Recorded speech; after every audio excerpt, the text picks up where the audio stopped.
قسم دې دا عالمان ګورې زم ډېر خیر خواه دی ډېر خیر خواه دی ګورې تاسو ما نه پېژنئ تاسو ما نه پېژنئ چې زه د چا زوی زما د پلار څه نوم دی تاسو ما نه پېژنئ چې دې څوک دی داسې نه و که نه زه ستاسو بچي راشي هلته نو ما ورته ماحول جوړ کړی دی شپږ کاله اووه کاله سبق ورته ښایي تاسو یې هسې رښتیا وایئ د انجینر پلار به هم دلته ناست خاوند یې هم ناست دی هسې زیات رښتیا ووایئ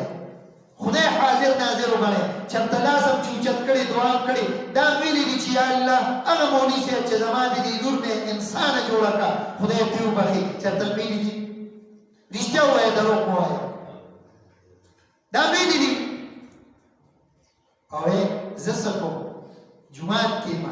او زما استادان یې څه کوي او په مدرسه کې استادان څه کوي چې دعا کوي خدای زموږ د شاګردانو